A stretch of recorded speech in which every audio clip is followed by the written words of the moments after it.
Para, para la Fundación Cardioinfantil es un honor tener con nosotros en un tema tan actual como el COVID-19. Y tengo hoy el placer de tener con nosotros al doctor Klaus Romero, que es Chief Science Officer Clinical Path Institute en Tucson, Arizona, quien nos va a ilustrar sobre el futuro de lo que esperamos del manejo de la pandemia y qué nos espera en el 2022, que es la pregunta que todos tenemos de carácter actual.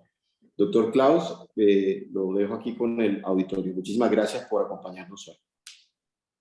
Muchísimas gracias por la invitación. Último check-up, que me están oyendo bien. Sí, señor, lo escuchamos bien. Perfecto, bien. Listo. Pues en este punto de la pandemia, como ustedes habrán visto, las cosas están evolucionando incluso más rápido de lo que habían evolucionado en los últimos 2 años. Yo les voy a dar una perspectiva desde las ciencias regulatorias, pero sobre todo enfocándome en aclarar una serie de conceptos clave con respecto a desenmarañar un poco todo este componente de lo que significa una autorización de uso de emergencia y lo que significa una aprobación regulatoria como tal. Ahora, no se asusten porque no les voy a tirar normatividad al ladrillo, o esa no es la idea, pero sí darles una serie de herramientas para que puedan entender lo que ha pasado hasta ahora y cómo se van a mover las cosas probablemente de aquí en adelante. Entonces, con esto arrancamos. Tengo que hacer estas declaraciones, estoy obligado como siempre a hacerlas.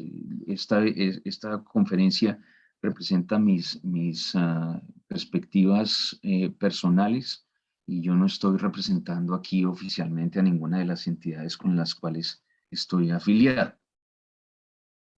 Bien, entonces este es el famoso virus que cambió el planeta y todo lo que ha sucedido en los últimos 2 años ha sido enfocado en entender mejor este virus, entender mejor cuál es la presentación de enfermedad que ocasiona la infección con este virus, entender cómo determinar si una persona está infectada con el virus y obviamente desarrollar productos médicos para manejar la pandemia. Desde dispositivos médicos que incluyen desde tapabocas y guantes hasta lo más sofisticado de tratamiento en unidad de cuidado intensivo con dispositivos médicos, medicamentos y, por supuesto, pruebas diagnósticas y, por supuesto, las vacunas.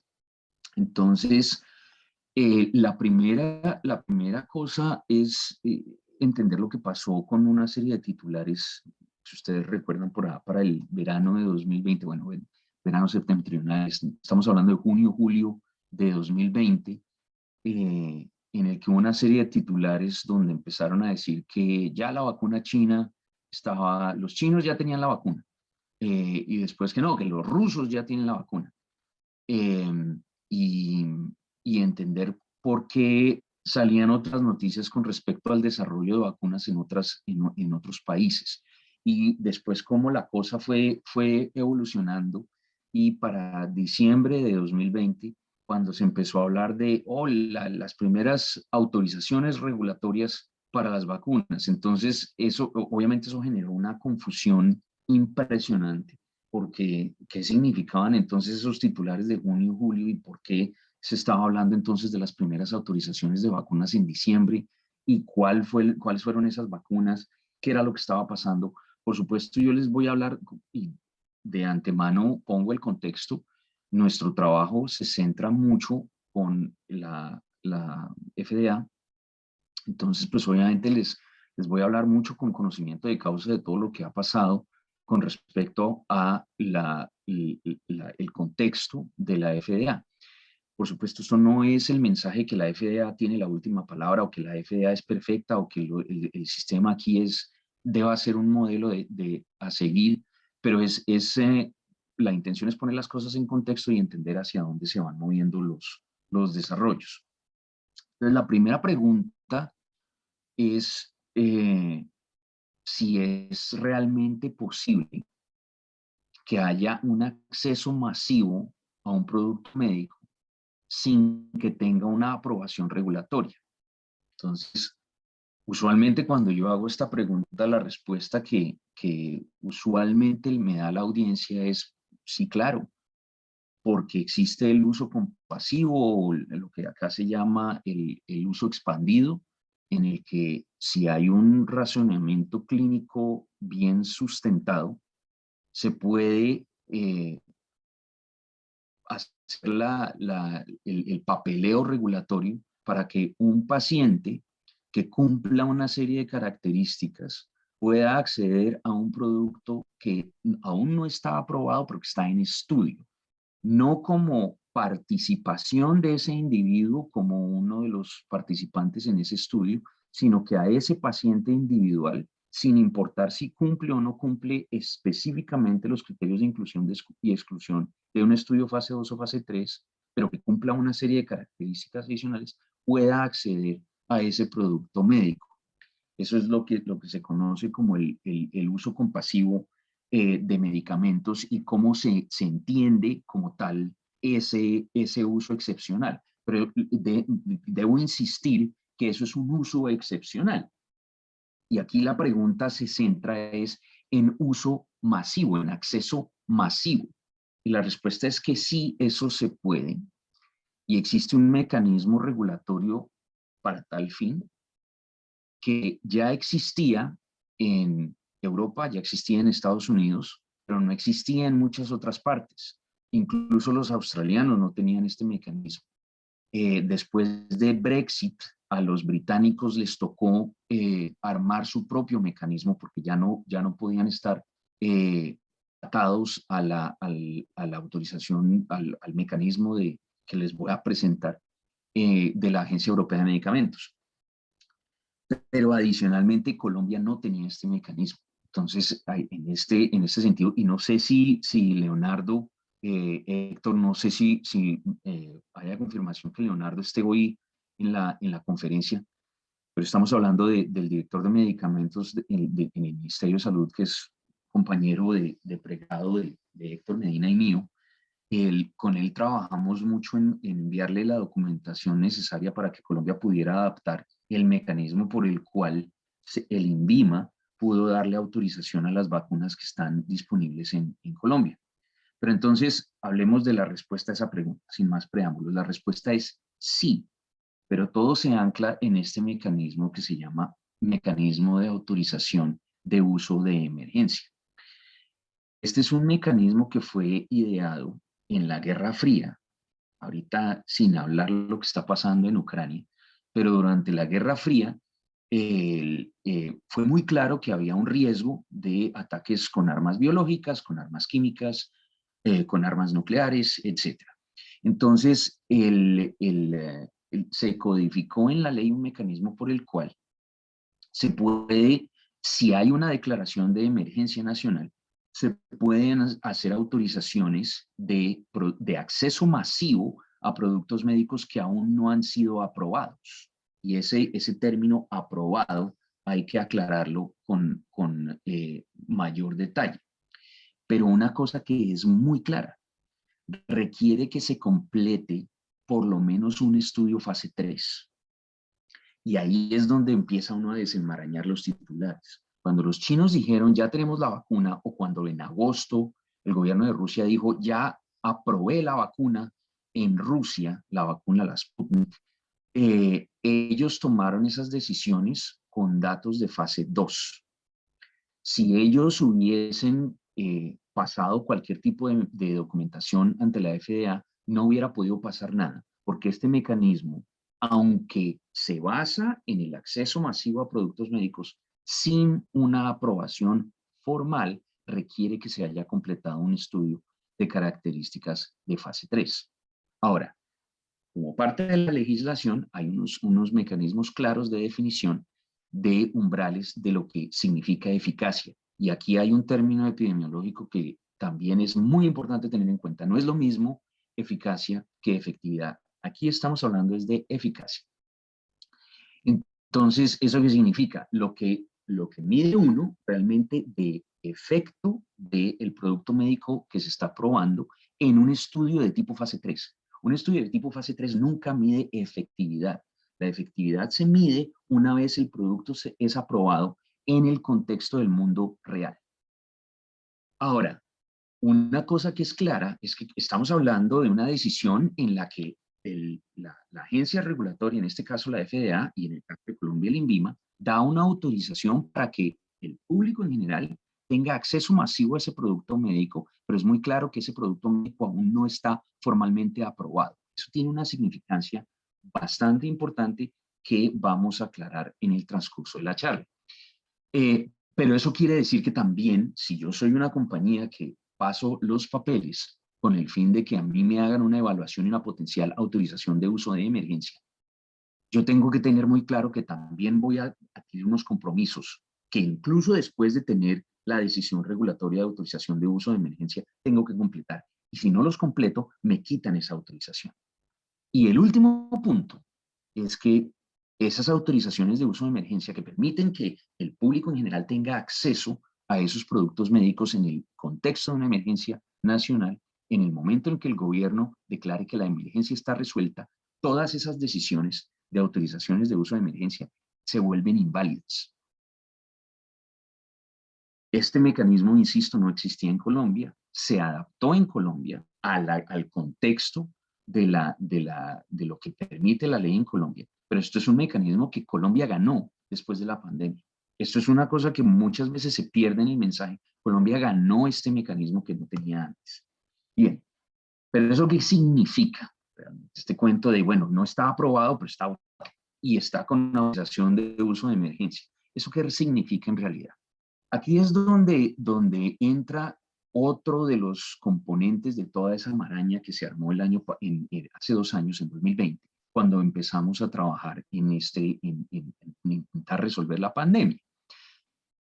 Cuando inmediatamente se declaró la emergencia nacional a principios de 2020, el Departamento de Salud y Servicios Humanos acá en los Estados Unidos, que es el equivalente del Ministerio de Salud en Colombia, declaró la emergencia nacional por la pandemia, inmediatamente entró en efecto la validez del mecanismo de autorización de uso de emergencia para productos médicos contra COVID-19. Y se trabajó en una guía, en un documento guía para orientar a la industria de cómo desarrollar vacunas para prevenir COVID-19. Ojo, prevenir COVID-19 quiere decir prevenir la enfermedad. Lo que quiere decir prevenir la infección. Y ese es un punto absolutamente claro que estaba en las guías desde el principio. Se trata es de prevenir la enfermedad, no necesariamente de prevenir la infección. Entonces, todos los diseños experimentales y todos los programas de desarrollo estaban orientados a prevenir la enfermedad. Ahora, lo que aparece aquí, intentar ver si ven aquí mi apuntador, es esencialmente los umbrales de eficacia de vacunas. Tenían que demostrar que fueran por lo menos 50% eficaces en prevenir la enfermedad. Y el intervalo de confianza de 95% sobre esa estimación de punto de eficacia tenía que estar por encima de 30%. Y obviamente había que tener significancia estadística para la prevención, el efecto de prevención. Pero, ¿qué significa realmente el mecanismo de autorización de uso de emergencia? El mecanismo de autorización de uso de emergencia, diferente del mecanismo de aprobación común y corriente, es que se requiere fase 3, eso no cambia. Eso es exactamente igual al mecanismo de aprobación tradicional.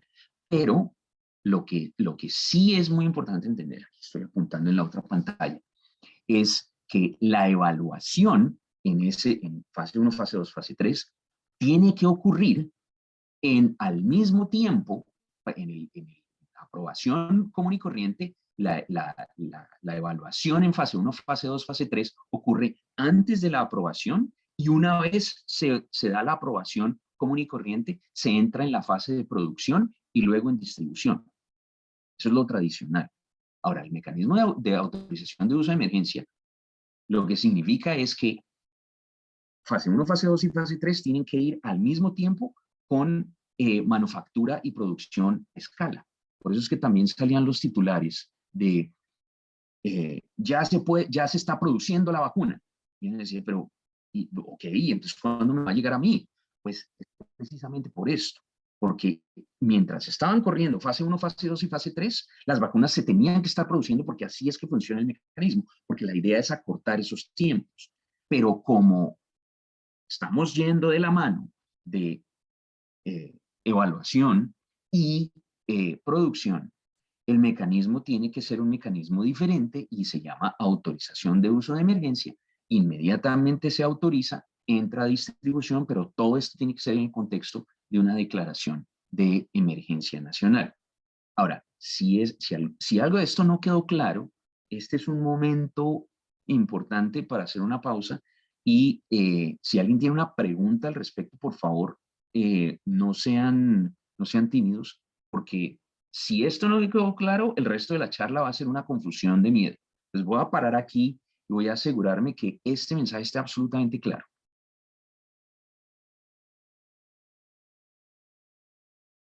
Y ese silencio me asusta.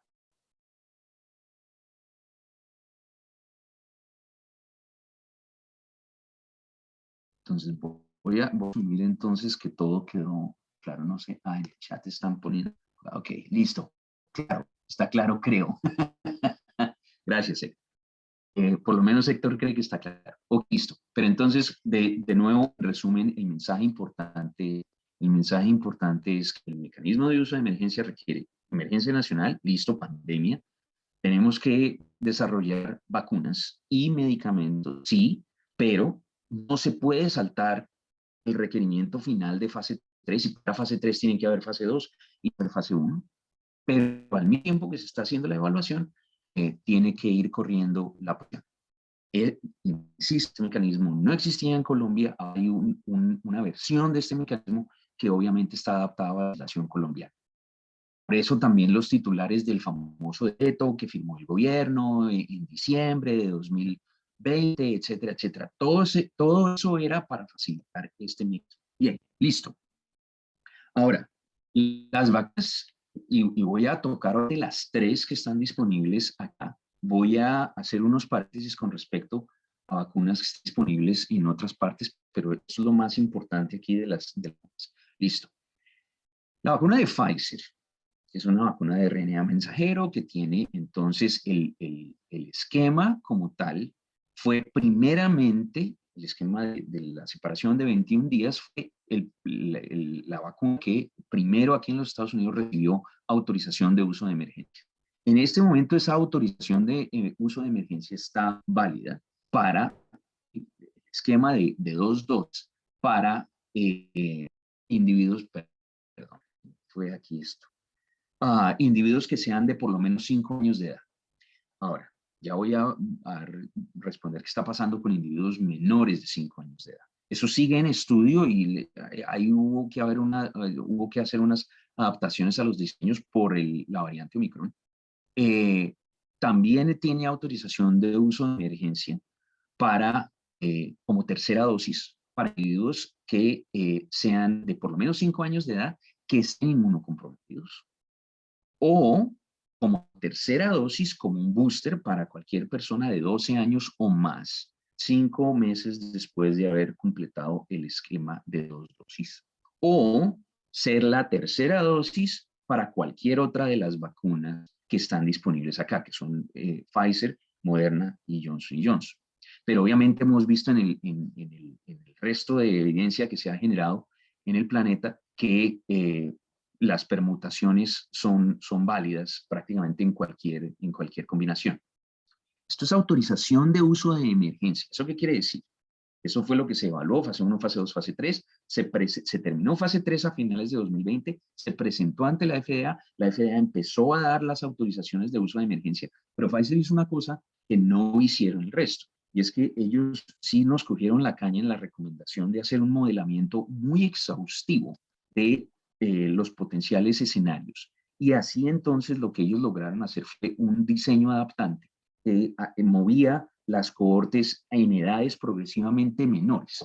Eso fue lo que les dio el éxito comparado con las demás compañías que estaban desarrollando vacunas en términos de mover muy rápido las autorizaciones en edades cada vez menores.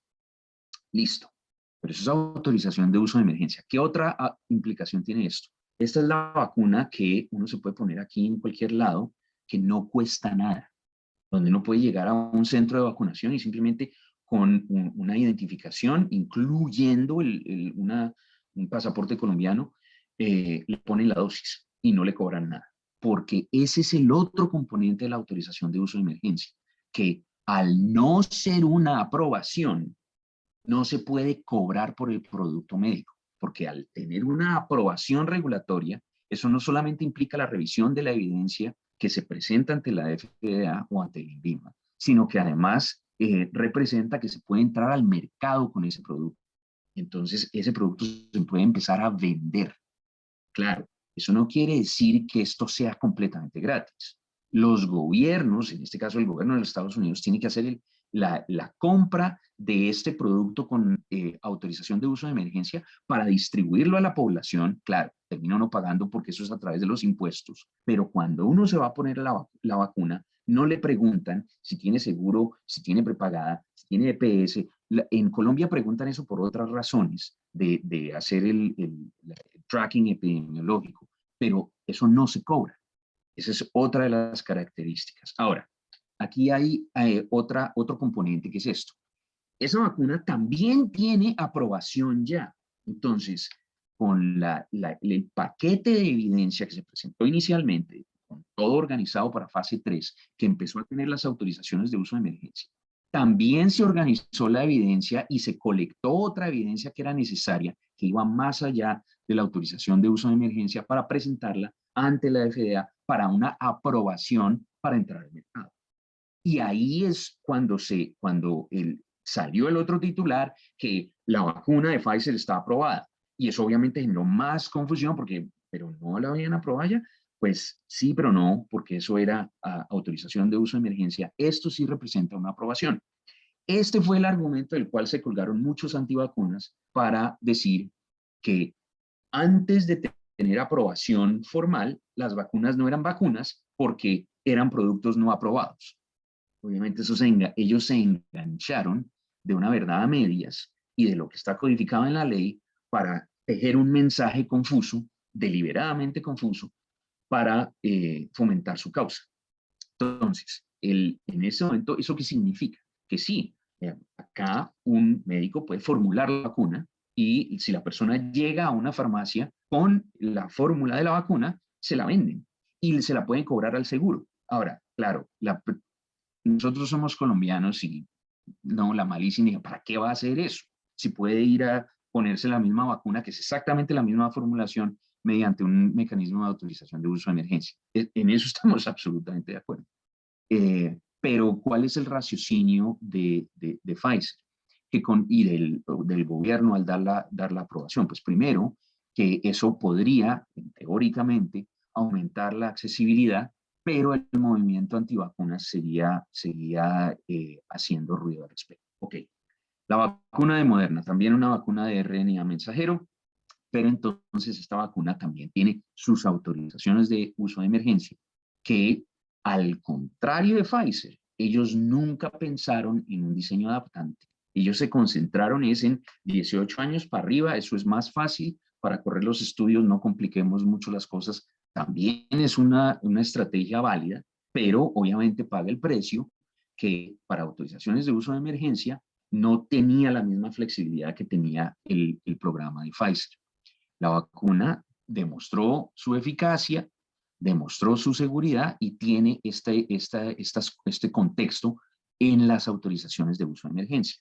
Eventualmente, Moderna siguió el mismo curso de Pfizer y presentó sus papeles con la evidencia adicional que se requería para una aprobación formal. Ahora, la otra cosa es que si ustedes miran las diapositivas con algo de detenimiento, cuando estamos hablando de aprobación, ya se puede hablar de un nombre comercial, porque ya es aprobación para entrar al mercado y poderla vender. Entonces, si estamos hablando de Spikevax, estamos hablando en el contexto de la aprobación, pero si estamos hablando de la vacuna de Moderna TX RNA mensajero sin un nombre comercial, estamos hablando es esencialmente en el contexto de la autorización de uso de emergencia.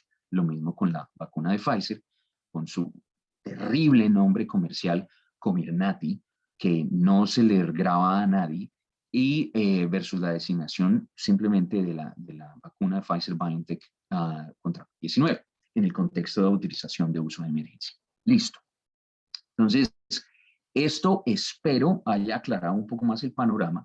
Esas vacunas fueron presentando eventualmente sus papeles en otras partes, eventualmente pasaron sus papeles en Colombia y el INVIMA, que es la agencia regulatoria colombiana, empezó a darles autorización de uso de emergencia a esas vacunas después de hacer su evaluación correspondiente de la evidencia que estaban presentando. La vacuna de Johnson Johnson, de Janssen, tiene autorización de uso de emergencia. Esta diapositiva la tengo que corregir. Esta no tiene full approval. Esta tiene esa autorización de uso de emergencia únicamente. Esta no tiene aprobación completa. Y estas son las condiciones de la autorización de uso de emergencia. La pregunta es, ¿será que Johnson Johnson presentará papeles para una aprobación formal? Johnson Johnson sigue deliberando cuál va a ser su estrategia al respecto. Entonces, ¿qué ha pasado en otras partes con todas estas vacunas? Obviamente esta es una vacuna de vector viral, en el que lo que se está inyectando es un pedazo de DNA envuelto no en una capa lipídica como en las vacunas de RNA mensajero, sino en un vector viral. Pero hay otras vacunas de vector viral, obvio. La de AstraZeneca es un ejemplo. La historia de AstraZeneca es un poco interesante. No la puse en diapositivas porque aquí sí ya voy a hablar un poco más francamente. AstraZeneca tuvo muchos tropiezos. AstraZeneca es un ejemplo de un programa de desarrollo de vacunas con un programa de evaluación clínica que no tenía necesariamente todos los puntos sobre las IES antes de lanzarlo y tuvieron una serie de tropiezos. Ellos están en el mercado y han demostrado no solamente eficacia en sus estudios fase 1, 2, 3, sino que han demostrado efectividad con la evidencia del mundo real. De eso no hay la menor duda. Pero la pregunta es, ¿por qué en Estados Unidos no hay AstraZeneca? Ellos nunca presentaron papeles. Ellos nunca presentaron papeles acá y no creo que los vayan a presentar. No solamente porque, pues sí, es que son una compañía británico-sueca y bueno, ok. Pero en realidad esa no es la razón de verdad. AstraZeneca tuvo sus tropiezos y una revisión ante la FDA implica una revisión en la que le abren la base de datos y le abren cada línea de código y la revisión en FDA reproduce exactamente todos los pasos del manejo de la base de datos y todos los pasos del manejo del análisis. En otras partes eso no es necesariamente un requerimiento. Queda un poco en el aire qué tanto ellos se expondrían a una serie de preguntas que, bueno, en el contexto de la FDA podrían surgir. Pero eso no quiere decir que esa vacuna no sea buena o no sirva. Con todos los tropiezos que tuvieron y con todo que no van a presentar aquí papeles muy probablemente, esa vacuna demostró eficacia en los análisis que se presentaron y ha demostrado efectividad en la evidencia del mundo real.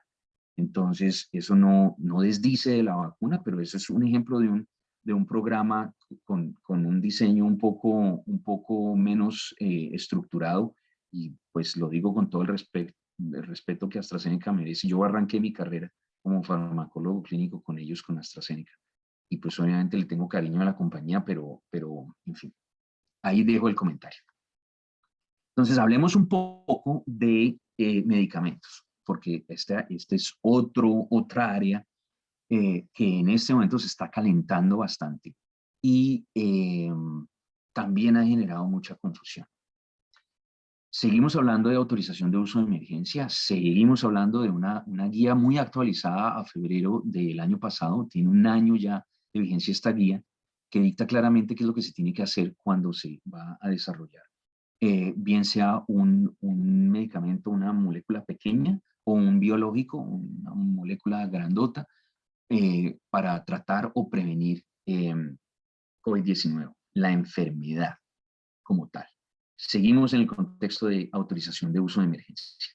Ahora, aquí, al contrario del contexto de vacunas, esta guía por el requerimiento, cuando uno está hablando es de tratamiento o de prevención con medicamentos, no con vacunas, requiere que se definan unos grados de severidad de lo que significa la enfermedad. Ahora, esto no quiere decir que esta sea la última palabra en definir cómo son los grados de severidad. Esto es simplemente una manera práctica de poder definir de una manera estándar cuáles son los estadios de la enfermedad, los grados de severidad de la enfermedad, para poder diseñar estudios fase 1, 2, 3 en este contexto. Lo mismo, no se puede brincar la fase 3, y para tener fase 3 hay que tener fase 2 y hay que tener fase 1. Listo.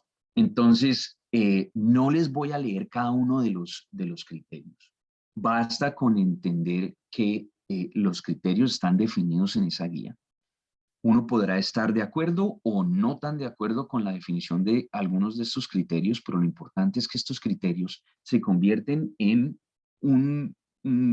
una guía para poder diseñar los estudios clínicos alrededor de estas definiciones. Entonces, y bueno, esta es la definición de COVID crítico. ¿Y por qué estas definiciones son tan importantes? Porque al final de cuentas, la autorización de uso de emergencia viene con un documento que trae los puntos claves de la autorización de uso de emergencia para el personal de salud. En términos de aprobación formal, eso es lo que se conoce como el inserto. Ese papelito que tiene 2000 dobleces. Ese papelito muchas veces se ignora, pero ese papelito es extremadamente importante, porque eso es lo que le dice a uno cómo fue el contexto del raciocinio para navegar los requerimientos regulatorios. Para eso no quiere decir que eso sea la última palabra, porque de nuevo, ese papelito habla de eficacia. Le da a uno un análisis del paisaje, cómo fue que se navegó ese raciocinio. Claro, a uno le enseñan ese inserto, es producido por el fabricante y eso no, o sea, estamos de acuerdo. Eso es producido por el fabricante y eso tiene que estar obviamente vetado por la agencia regulatoria. Pero ¿cuál es la utilidad de ese papelito? Ese papelito es lo que le da a uno esencialmente todo el contexto de cómo se navegó los requerimientos de eficacia y seguridad.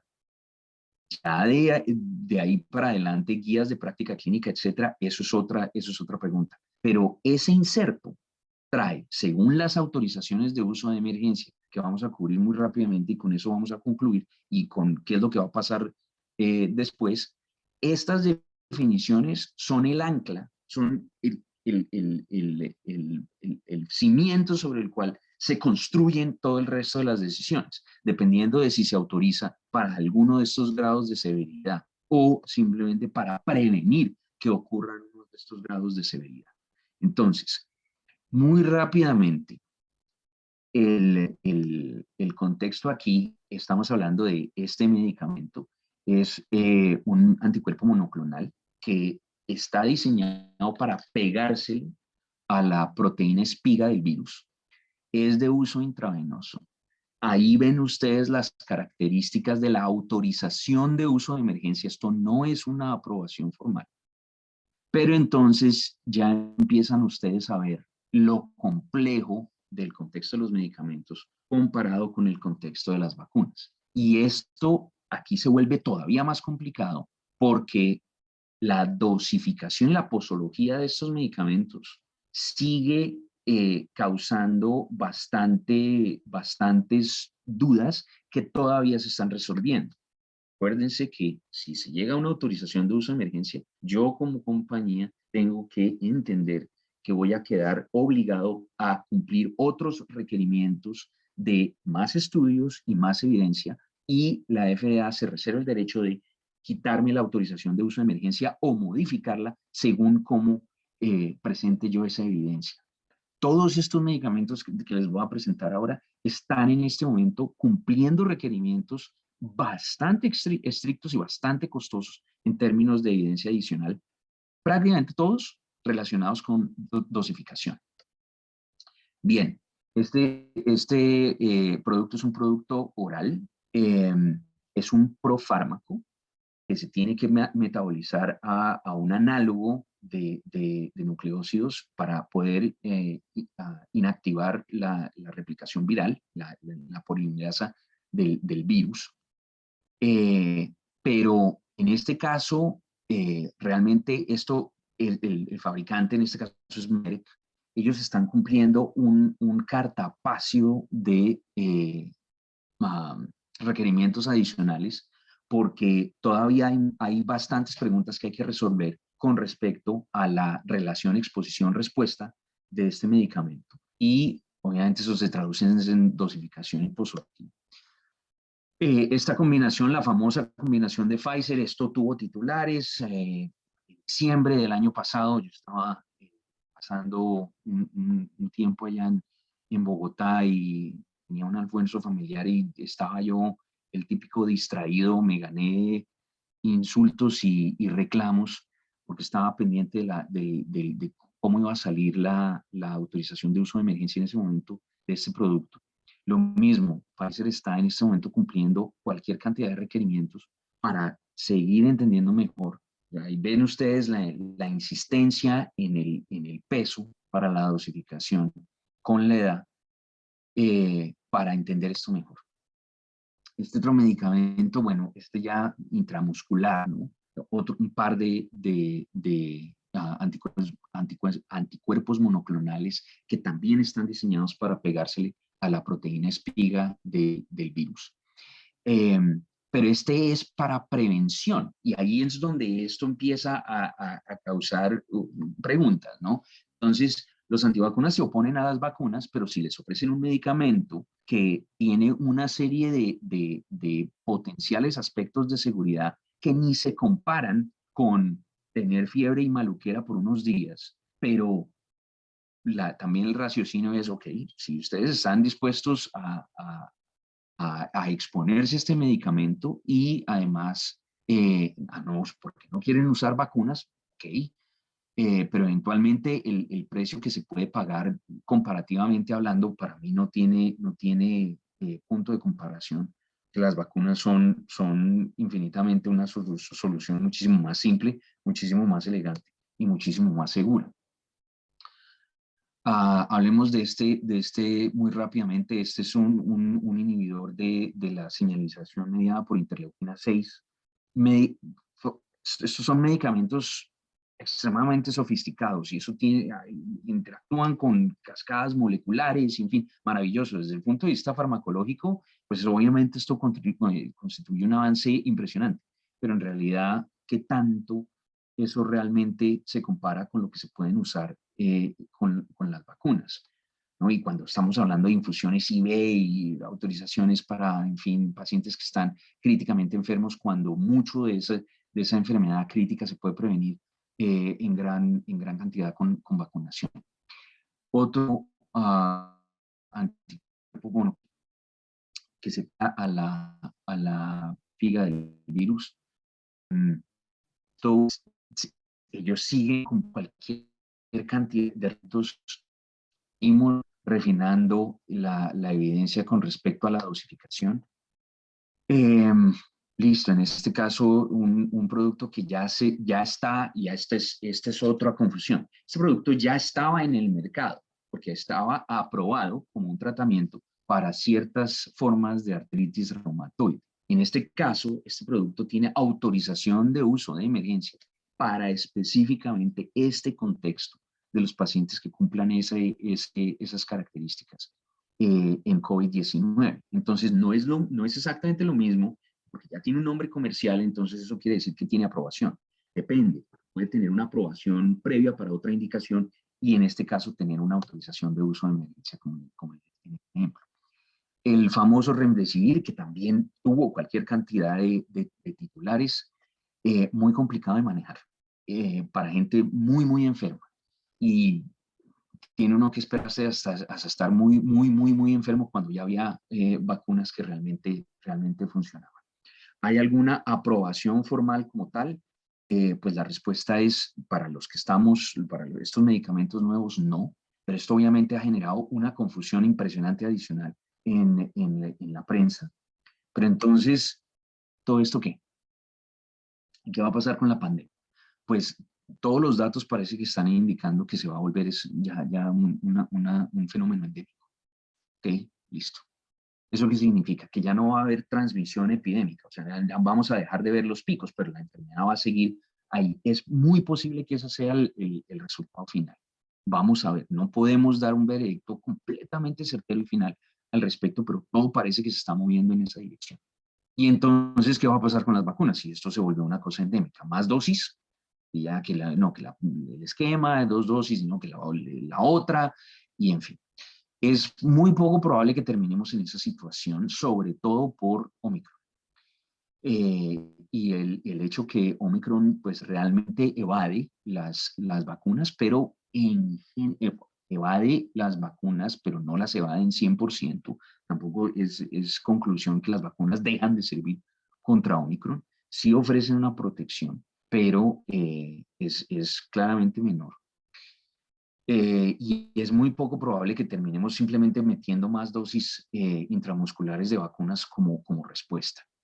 Está el desarrollo de vacunas específicas contra variantes, Omicron, Delta, intentando modelar hacia dónde va la evolución del virus y qué variantes pueden estar para salirle al paso y hacer el desarrollo antes que la variante más probable que venga ocurra, si eso está en estudio.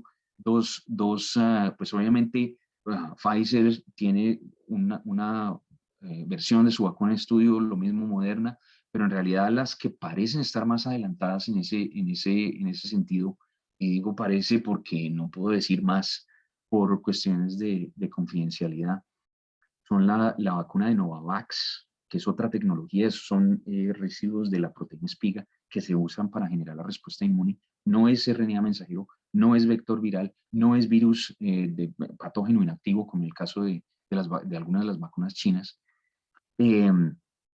Pero sí es muy específico, se puede especificar mucho contra las variantes que sean las variantes de la proteína espiga, de las variantes del virus que pueden venir. Y hay otra que esta sí, cuando empiece a dar más titulares, yo no quiero imaginar cómo va a ser la confusión, porque esta es una vacuna del Departamento de Defensa, o sea, el Pentágono. Entonces yo no me alcanzo ni a imaginar el titular. La vacuna del Pentágono.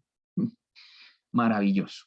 Pero esa tiene una tecnología que combina la tecnología de Novavax, de las variantes específicas de la proteína espiga, los residuos, pero anclados en un ancla molecular que puede tener muchas variantes de la proteína espiga alrededor. Entonces, no es como la de Novavax, que tendría que ser una dosis para cada variante, puede ser una dosis contra muchas variantes. Eso está en estudio. Vamos a ver qué pasa. Pero además está este desarrollo de Mount Sinai, que es una vacuna nasal, que está en estudio. También está basado en la tecnología de residuos de la proteína espícula. Parece estar prometiendo. Ahora, una pregunta que ellos tienen es, listo, ¿esto es vacuna así nomás o para gente que ya está vacunada? Ellos inicialmente arrancaron con la idea de que esto fuera una vacuna para la gente que no tenía ninguna exposición. El problema es que si van a correr fase 2 y fase 3, buena suerte, aunque hay todavía mucha gente sin vacunar, buena suerte corriendo un estudio que sea realmente factible cuando hay más de 60% de la población en muchos países que ya está vacunada. Y los medicamentos, pues qué, pues sí, ok, listo. Si pasan papeles y demuestran eficacia según la guía, pues tienen su autorización. desde el punto de vista de listo, yo le doy, la FDA le da autorización, y eso realmente sí se va a usar, si realmente va a tener un impacto cuando la accesibilidad es tan limitada, y cuando ya realmente hablando de efectividad en el mundo real, cuando tenemos datos del mundo real con las vacunas a granel, y estamos apenas empezando a tener datos de eficacia con fase 1, 2, 3, y apenas entrando a ver cómo está respondiéndose en el mundo real, todavía con todos los estudios adicionales que quedaron en compromiso las compañías para correr con. Vamos a ver, eso pues está muy bien, y obviamente más desarrollo tecnológico excelente, pero desde el punto de vista práctico hay bastantes dudas al respecto. Ahora, más allá de la pandemia como tal, ¿aprendimos algo realmente? ¿Aprendimos realmente a prepararnos para cuando venga la siguiente? Pues la naturaleza humana no deja de sorprendernos solamente parcialmente. El movimiento antivacuna sigue eh, creciendo. El reporte epidemiológico sigue mal. La Organización Mundial de la Salud sigue sin dientes para poder poner en cintura a países que cuando empiece a surgir un brote, si no lo reportan a tiempo, se hagan acreedores a sanciones. La Organización Mundial de la Salud no tiene cómo hacer nada al respecto. Entonces, pues, obviamente, si un gobierno decide no reportar, nadie le va a hacer nada, y aquí estamos. Ramificaciones en otras áreas, pues sí, obviamente este desarrollo de vacunas cambió el panorama de las vacunas en general. Ustedes han visto probablemente los titulares de cómo tanto Pfizer como Moderna como otras compañías están desarrollando vacunas para muchas otras enfermedades. Obviamente el titular que cerró, la noticia que cerró a los titulares son los desarrollos en vacunas contra VIH. Y el futuro, ¿qué es lo que nos trae? Pues obviamente adaptar la educación y la comunicación, porque si algo nos mostró esta pandemia es que la confusión fue la que reinó. Y por más que se hicieron esfuerzos para aclarar el panorama durante todo, y esto no estoy diciendo solamente los titulares en Colombia, que también me crispaban. Los titulares acá eran realmente, llegó un momento en que yo paré de ver titulares porque era un sinsentido tras otro. Pero el problema es que también esto hay que adaptarlo a la educación nuestra, la educación de los médicos. El hecho que yo tuviera que explicar tanto la simple diferencia entre una aprobación y un sistema de autorización de uso de emergencia es hasta cierto punto preocupante, porque así la gente leía los papers, porque claro, las compañías pasan sus papeles, pero también salían todos los papers en las revistas prestigiosas, y los papers decían lo que se estaba discutiendo con la FDA en el contexto de las guías de autorización de uso de emergencia. Pero aunque eso se decía ahí, yo tuve muchas discusiones en las cuales una lectura crítica de esos artículos se quedaba coja, porque se perdía la conexión con lo que estaba pasando desde el punto de vista del contexto regulatorio. Y eso no es bueno. Entonces, eso pues obviamente llama la atención de poder fortalecer más la enseñanza de ciencias regulatorias, que como les dije, les presenté un resumen de una normatividad, pero es que las ciencias regulatorias no son normatividad por normatividad, eso es lo más harto del mundo, eso es detestable y eso duerme a cualquiera, pero si uno no tiene el contexto claro, se confunde con todo lo que está pasando y queda más perdido de lo que estaba al principio. Entonces, en realidad, ¿qué es lo que estamos intentando hacer? De los datos a realmente una historia que sea coherente y poder entender cuáles son los pasos que se tienen que seguir para tener soluciones tangibles. Y ya con esto, la única ecuación que les muestro es que es una función en la que está en inglés, obviamente, el éxito, success, es una función del tiempo y la people. Entonces, muchísimas gracias a ustedes, la gente que le dedicaron el tiempo para que haya éxito. Con esto concluyo. Muchísimas gracias. Y nos vamos a preguntas, ¿correcto? Sí, nos vamos a pregunta. Muchas gracias por la excelente presentación. Su merced, desde la perspectiva suya, el panorama definitivamente lo ve favorable o lo ve sombrío. Veo que hay muy buenas opciones y ¿cómo lo ve desde su perspectiva? No, excelente, excelente pregunta. Yo sigo siendo optimista, incluso con todas las bofetadas que nos dio la realidad después de cuando se logró la primera autorización de uso de emergencia y empezó la vacunación a suceder. Yo era muy optimista y después empezó a pasar todo, que no hay acceso, que la producción sigue coja, que el movimiento antivacunas, etcétera, las variantes que empezaron a surgir. Eso obviamente nos dio muchas bofetadas, pero en últimas también la naturaleza se encargó de muchas cosas. La variante Omicron realmente hizo lo suyo, hizo daño, mucho daño, pero también terminó siendo un fenómeno de una expansión muy rápida, de un incendio forestal violento que se quemó solo. Y eso es como lo que están indicando los datos. Bien, entonces, ¿cómo lo veo yo? Yo veo que la cosa está indicando que esto se va a volver endémico. Yo creo que vamos a llegar a un punto en que vamos a tener una situación de vacunas un poco más decantada, no tanto dosis tras dosis tras dosis, que estuvo muy bien. Y la eficacia y la efectividad de esas vacunas siguen siendo la solución. Pero eventualmente, por ejemplo, tener una opción nasal, una opción que se pueda producir muy rápidamente, que no requiera tanta cadena de frío y tanta cuestión de parafernalia para hacer una inyección intramuscular, que aunque suene simple para uno hacer eso a nivel poblacional, tiene mucha complejidad. Hacerlo a nivel nasal, magnífico. Y dejar que la educación siga creciendo para que no haya tanta resistencia. Yo soy optimista y sigo siendo optimista. Espero que eso haya respondido la pregunta. Y hay otra pregunta en el chat, parece. Venga y Héctor, verificamos.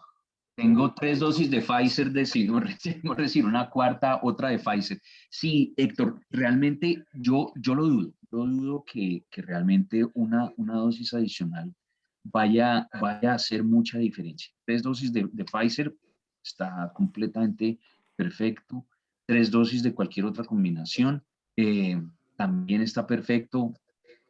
No voy a tocar el tema de una cuestión ahí con la dosis de la tercera de Moderna, que eso es harina de otro costal, pero cualquier combinación, desde que usted tenga un esquema completo y una dosis adicional, hay mucho cubrimiento.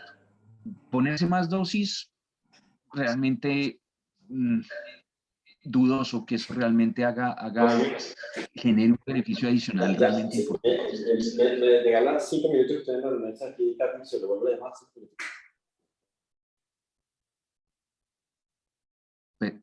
Sí, no, No, eso fue una pregunta que no la entendí.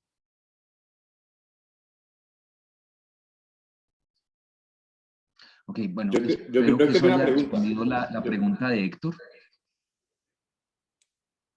Permítame, revisamos la pregunta de Héctor, que yo no la tengo acá. Está en el chat con respecto a la cuarta dosis, otra de Pfizer o una de Moderna. Y la respuesta es probablemente no. Ahora, también está esto, ¿no? Pero, hay dosis que se digamos, están perdiendo. teóricamente, las diferentes plataformas y estar expuesto a diferentes plataformas definitivamente es mejor. ¿Sí? ¿O no? ¿O no hay una evidencia contundente al respecto? Buena pregunta, buena pregunta. A ver, ahí hay que separar eficacia de efectividad, ¿no? Para que la tercera dosis de Pfizer y la tercera dosis de Moderna pudieran autorizarse como tal, ellos tenían que presentar una evidencia de estilo fase 3. Esas son las reglas. Entonces ellos tuvieron que correr sus estudios pagándolos ellos para demostrar esa eficacia. Entonces, en este momento no hay ningún mecanismo de incentivo para que dos compañías que están compitiendo a la hora de la verdad se unan y mezclen sus vacunas en un estudio que tienen que pagar ellos.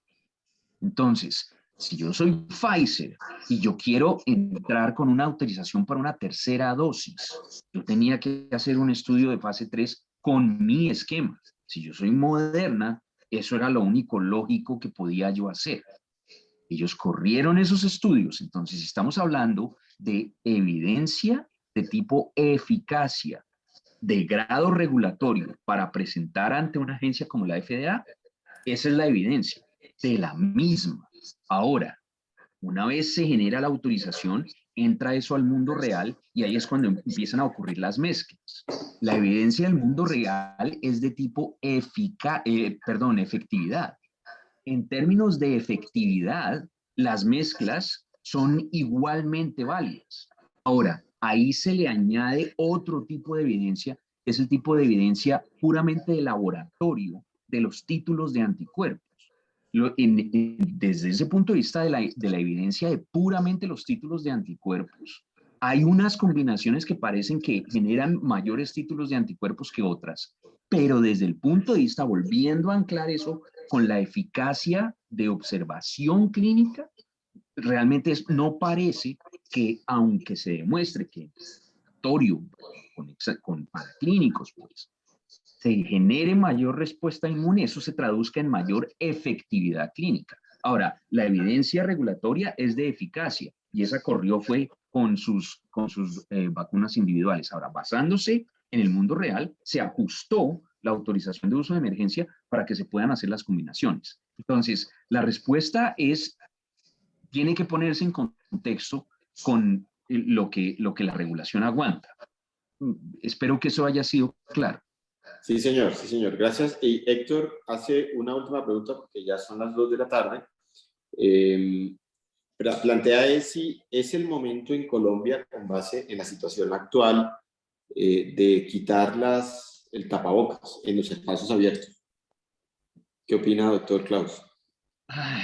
Hombre, a ver, yo entiendo también la necesidad de intentar reactivar las cosas, intentar volver a algún tipo de realidad post pandemia. Pero ahí la decisión hay que verla es desde el punto de vista de los datos que se tengan en el contexto epidemiológico de cada región. Dejar de usar el tapabocas en este momento, ¿qué es lo que está previniendo? Si yo estoy vacunado y tengo 3 dosis, usar tapabocas lo que hace es que si yo me infecto con una variante como Omicron, aunque no me enferme, yo puedo seguir siendo contagioso. Entonces, el uso de tapabocas lo que está haciendo es que yo estoy protegiendo a mis semejantes. Ese es un contexto muy distinto al que ocurría en junio de 2020, cuando el uso de tapabocas es para protegerme a mí y obviamente si usted está enfermo ni salga. El contexto es muy diferente hoy. Entonces, yo en ese sentido también apelo mucho a entender y a realmente educar a la gente y a tener un mensaje muy claro de cuál es el contexto ahora, que el uso de tapabocas es más que todo yo siendo un ciudadano responsable de proteger a mis semejantes, más que cualquier otra cosa. Y si se vuelve un uso punitivo y toda la cuestión, bueno, sí, eso también lo entiendo, pero para mí es más, si lo quiere quitar, pues quítelo la obligación, pero insista que hacerlo de manera voluntaria es una medida responsable de uno proteger a los demás, que es un contexto distinto al anterior.